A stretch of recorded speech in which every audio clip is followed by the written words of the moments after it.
Good afternoon, all the distinguished guests. It's my great honor to represent National Health Insurance Administration to give this talk to share our Taiwanese experiences of this system that has been running in Taiwan for 30 years. So this is the outline of my talk. I don't think I need this stage, so sorry. I'm a little bit taller compared to what people imagine. So this is the outline of my talk. I'll start to talk about the healthcare challenges. This year we have officially entered the super age society. And also the second part is I'm going to talk about how we embedded the data governance in our healthcare system. And the third one, I'm going to share a little bit experiences of how we combat and survive through SARS, COVID-19 using the National Health Insurance System. And then the expert will be my next speaker, Professor C.J. Chen.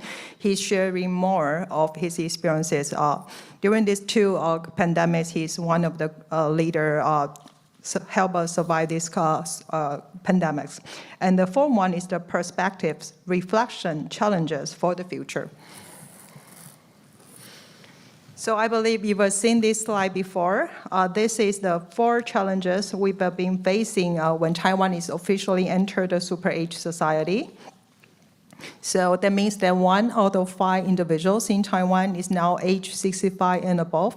Of course, you can imagine that have posed tremendous financial challenges to our national health insurance system. It's a single-payer system. It's a mandatory insured system, cover 99.9% of our citizens. So the age of the population changes. Of course, it will pose a threat to our financial structure.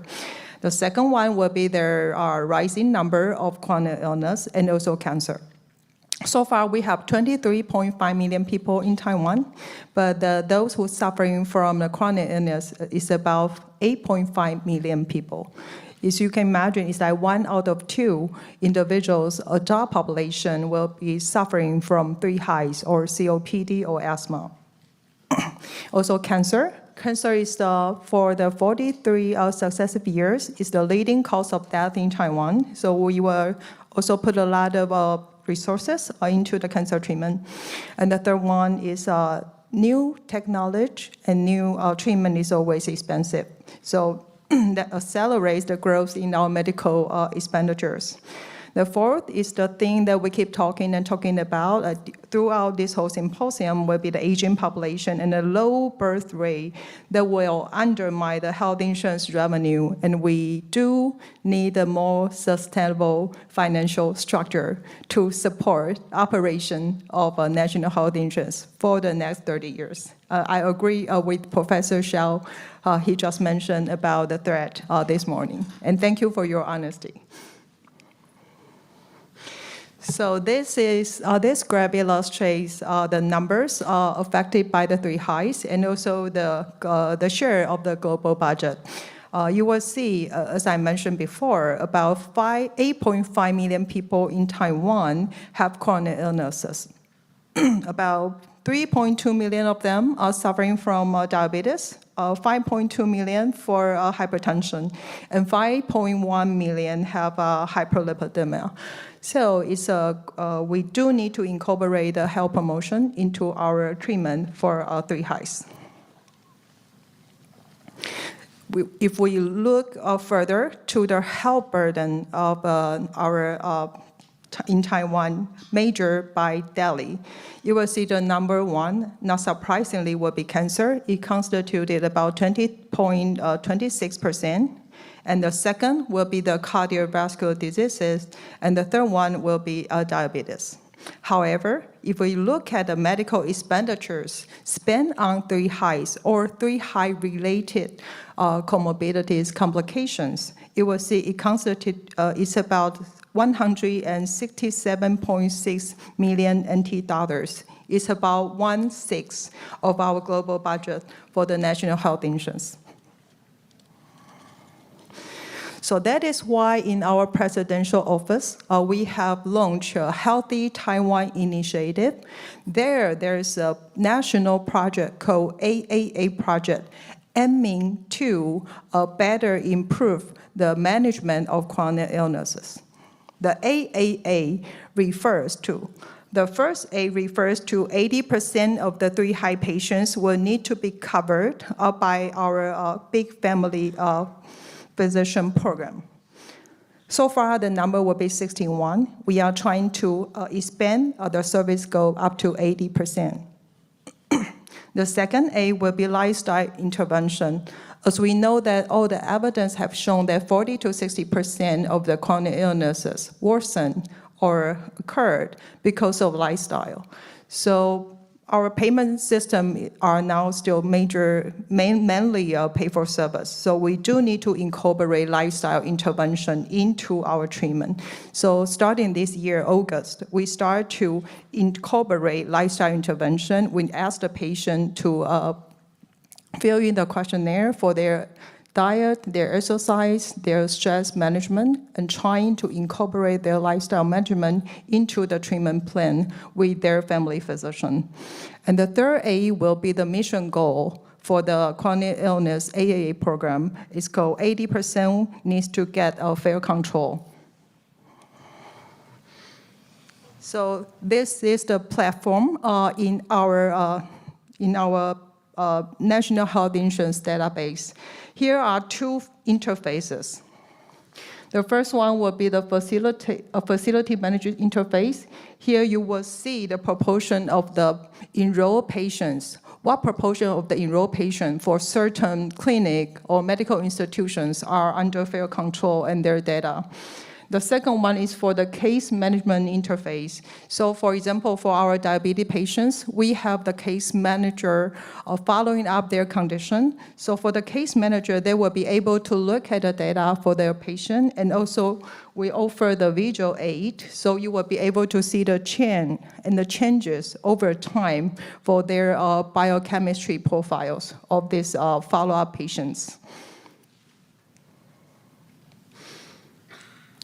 So here comes my favorite part, some from Taiwan.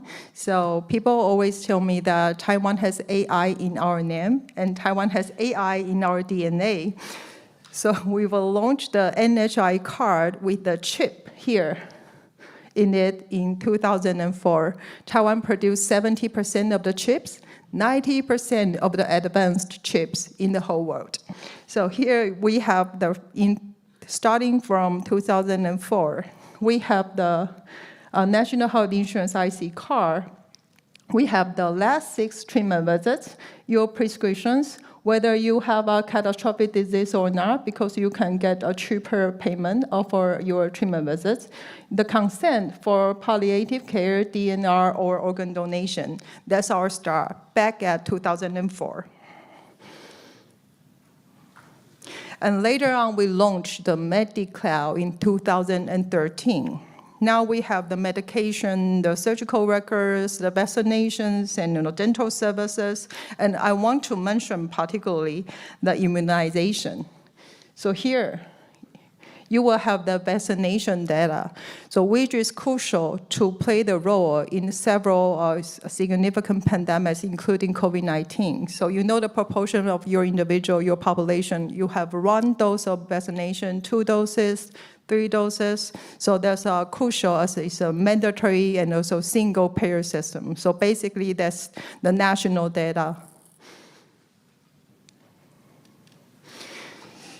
NHIA, the MediCloud system, also plays a crucial role to save unnecessary medical expenditure and also to improve the patient security.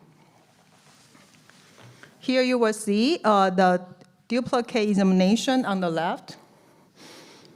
It decreased from the 2.94 to 2.31 billion NTD after we start to launch the MediCloud system. And for the medication, it decreased from 2.41 to 0.78 billion.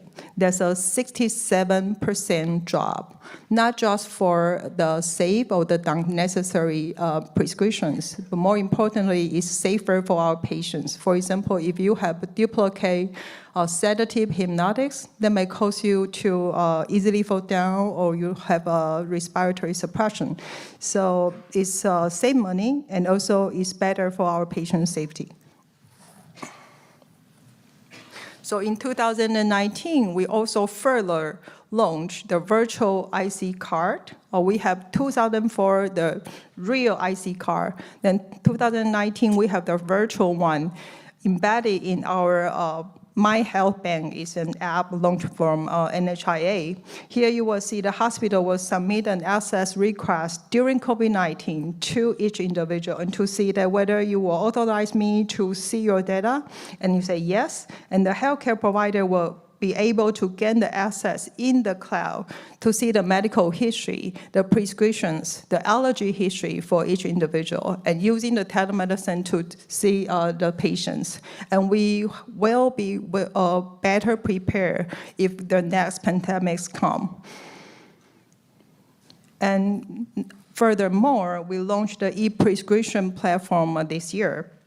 In the eastern coast of Taiwan, compared to the western coast of Taiwan, the medical resources are not as abundant as the western coast. So we are using the FHIR format to increase the interoperability.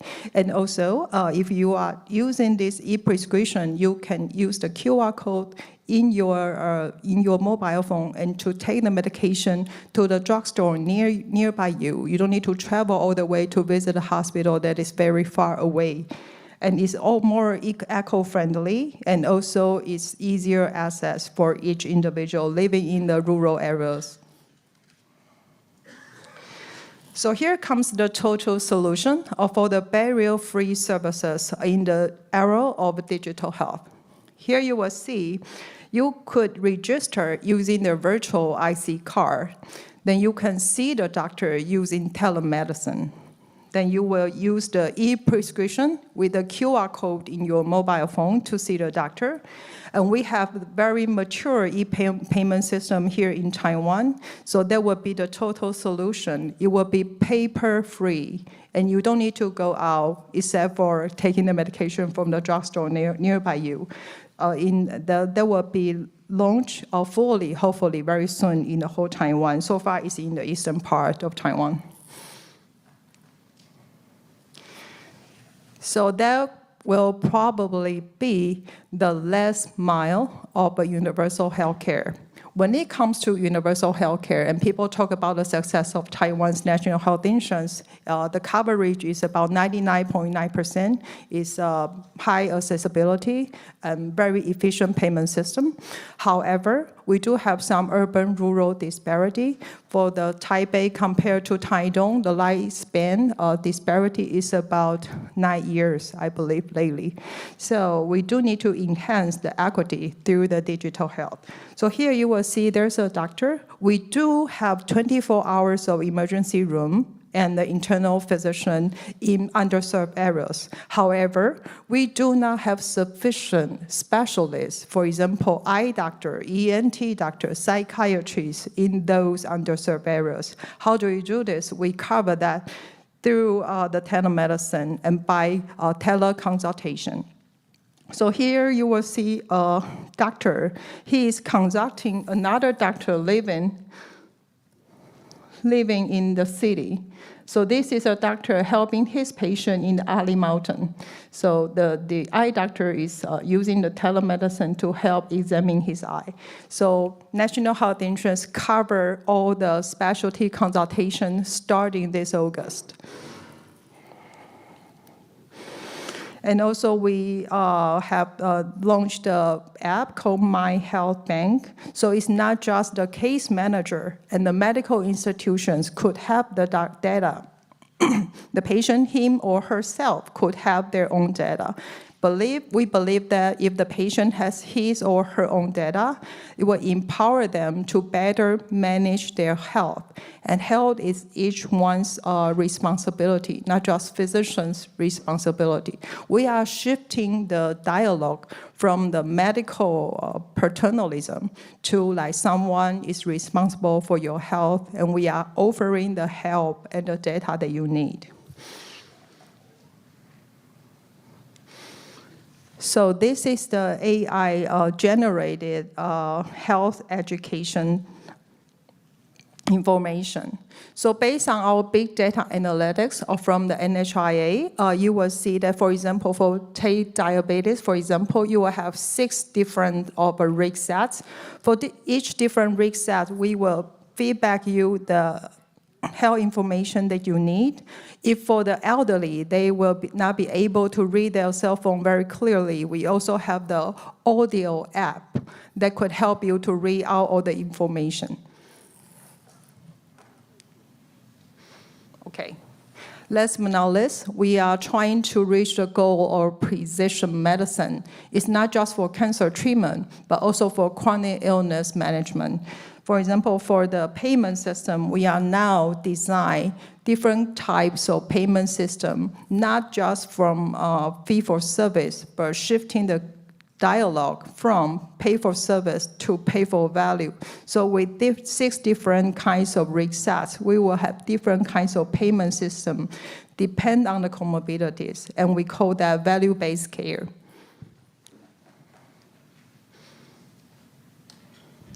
I feel a little bit humble to talking about this topic because CJ Chen is now sitting in the front line.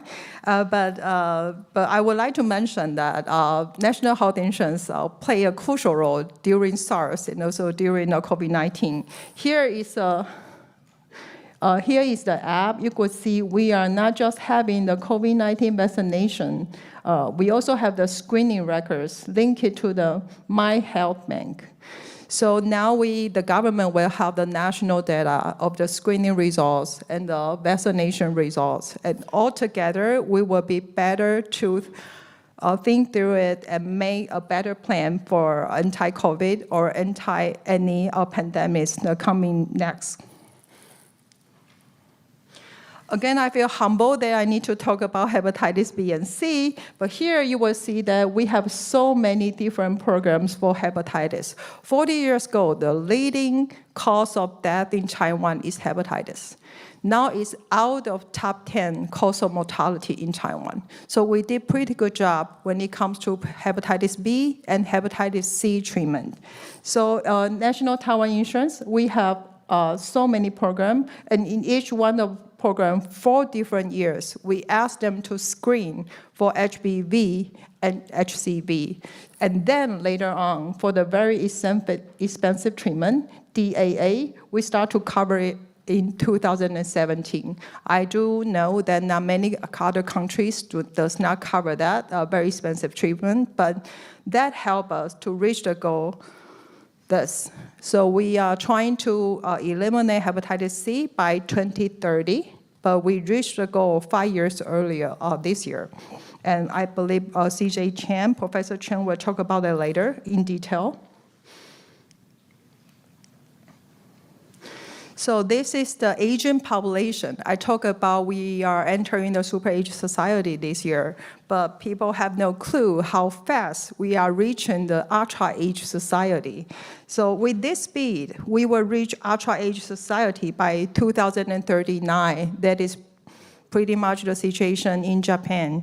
So we have to be well prepared for the transform of the whole healthcare system.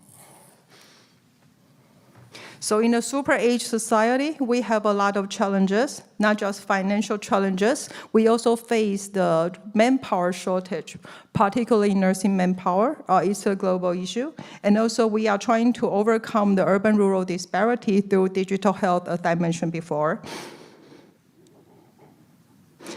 So one key word to summarize the future NHI roadmap, I would say the key word will be integration. Service integration, data integration, resources integration. The first integration will be service integration. Let me take one clear example. As we are now the super age society, our long-term care system has become very huge and a big burden for each family.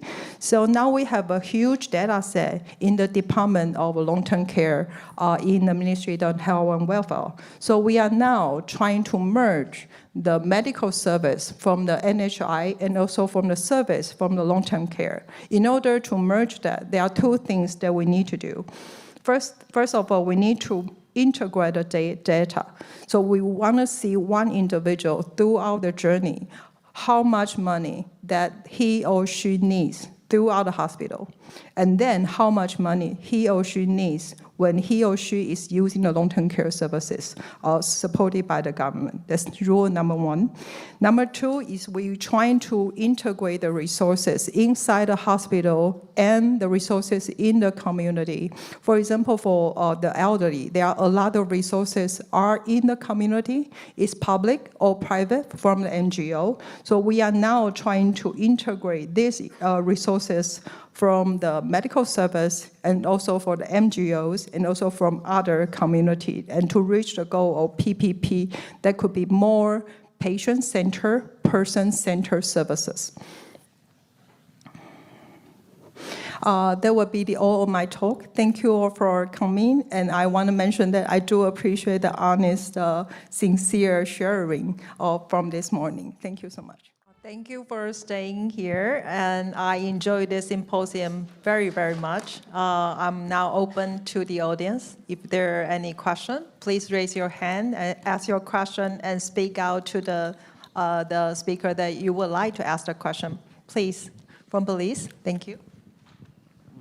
Yes, please. Thank you very much. Must say that it was very interesting presentations, but I have a question for Ms. Cheng. From your observation, if Taiwan was to have been setting up or designing their national health insurance system today, what do you think it would need to change to improve long-term financial viability?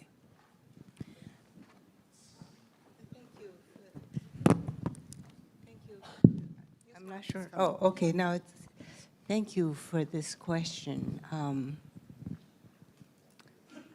I think that if they were a financing reform is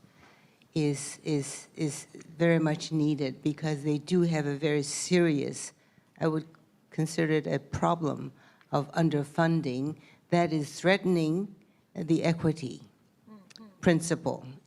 That is one of the fundamental underlying core principles of the program.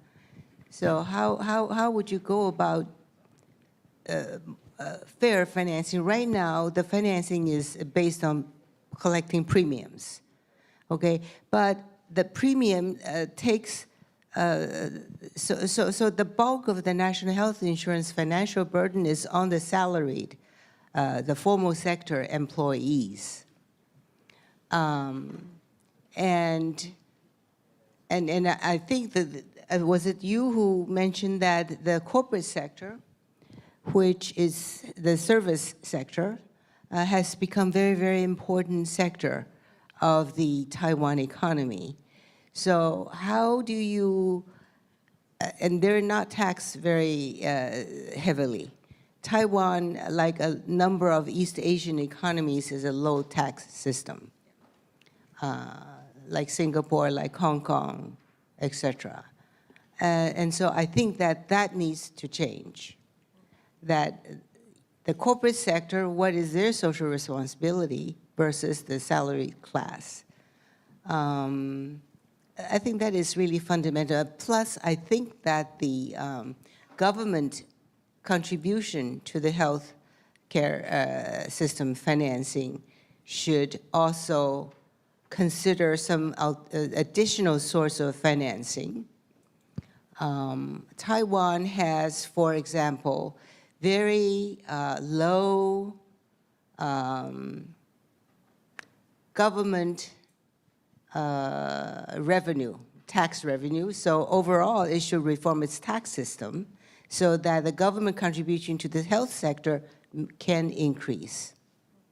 Because right now, it's really amazing. It's 14-point-something% of GDP. The government tax revenue as a percent of GDP is only 14-something. Whereas if you look at the OECD ranking, you know, it's anywhere from the 30s through to the high 40s%.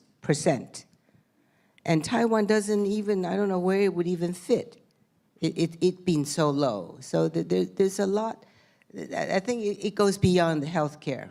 It's the overall tax system reconsideration, to be fair. And I think that, you know, if as to increasing out-of-pocket spending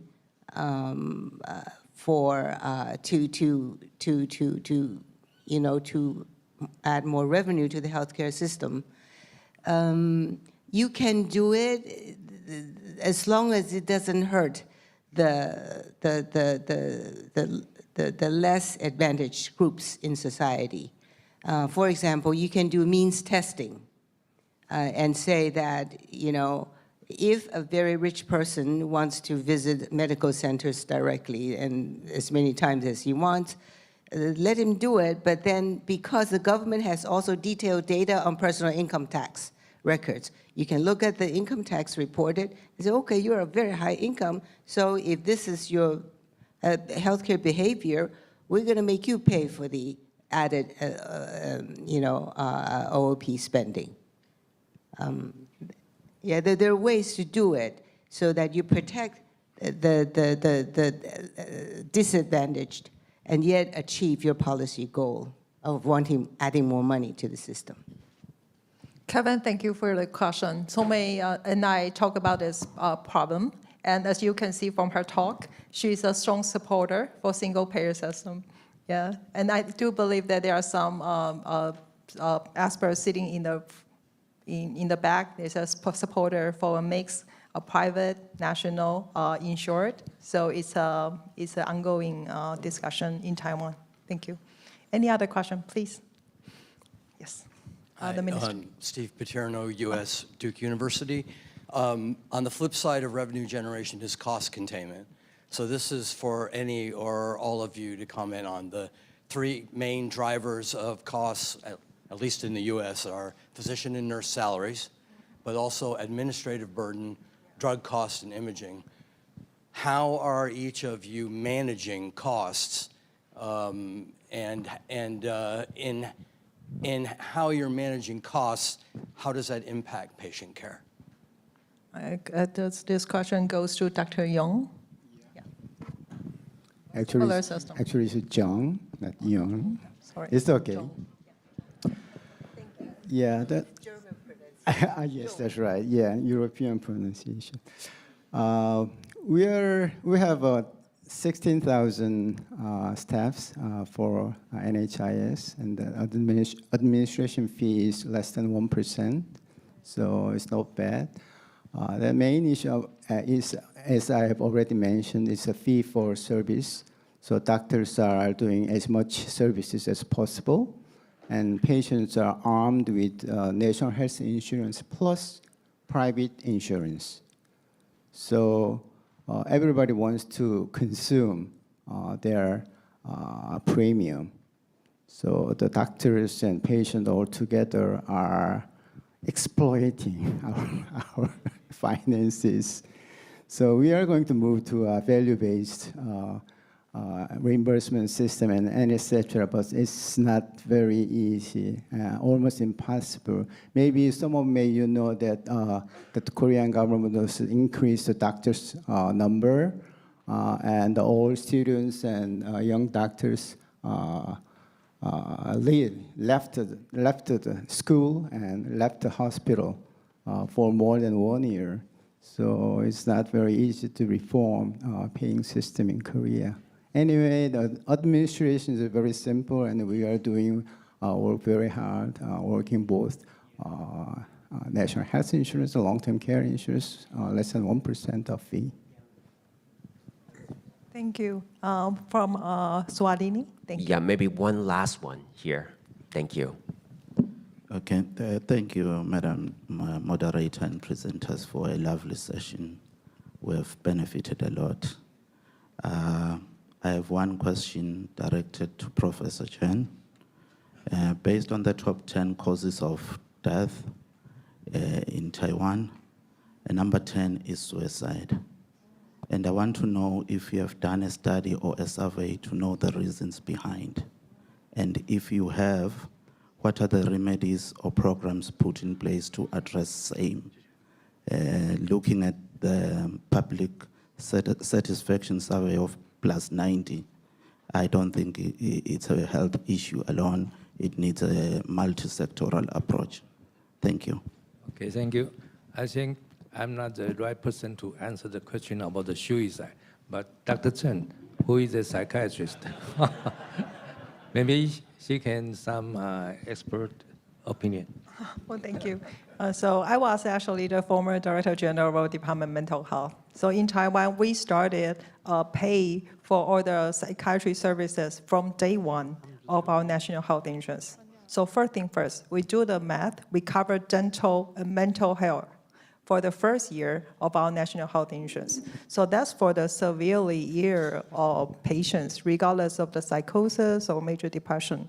But later on, in the past few years, we realized that 70% of the young population, when they have the suicidal behaviors, they did not seek any help. Even though they have the national health insurance, they can go to see a psychiatry or clinical psychologist very easily. So we launched a national program to offer 3 times of free counseling. So they can go there, and then after 1 year, about 10,000 people referred by the psychologist to see a psychiatrist because of their vulnerability and high suicidal risk after 1 year. So increasing suicidal rates in age 15 to 24 is an issue in Korea, in Japan, in Taiwan, in China, in Hong Kong, in Singapore, in a lot of Asian countries. I believe it's almost a global issue. So we are trying our best to battle with that. Another thing is that Professor Chen, he just mentioned in his slide, we are trying to integrate the resources from the community and also in the hospital. So now, so far, we built 56 community mental health centers. We learned the model from Australia. So they did a pretty good job considering the mental health resources investment. Just one word added. Korea, we have a 4th leading cause of death, the suicide. We did every means to reduce that, but it failed. So we have every institutions, every supporting system, and etc. Maybe it's from a DNA or etc. Allow me to add a small comment.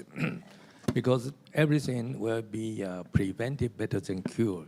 So as far as the suicide or psychological problem concerned, we have implemented a social emotional learning program, SEL program, into the school children from this year.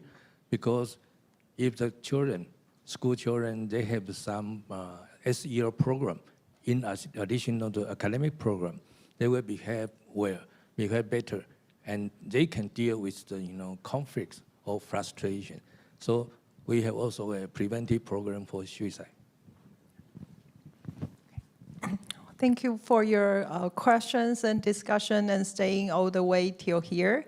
And we have later on, I maybe need to sum up here, and thank you for your participation, and thank you for all the speakers who give such a wonderful presentation. Thank you again. Thank you very much. Please stand up, and Director General Liang Yuchen would like to present certificates of appreciation to all 4 speakers joining us for plenary session 2. 那接下来呢，要有请署长颁发感谢状给我们的所有主讲人。Firstly, to Professor 执宏陈，我们首先呢颁发给国立成功大学陈执宏院长。Thank you so much. And next to Ms. 宗美郑，接下来我们颁发给郑宗美研究员。And next, Dr. Ole Johan Bach, President of Standing Committee of European Doctors。接下来颁发给欧洲医师执行委员会主席。And Dr. Ki Sak-jung。接下来我们颁发给韩国国民健康保险公团的郑其硕总裁。Okay, now a group photo. 我们请署长呢站在中间，我们把4位主讲人，我们引导到署长的两边，我们一起合照。Okay, let's do one more photo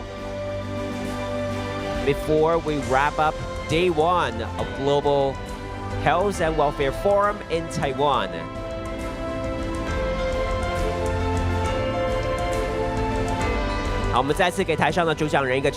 One more round of big applause to all.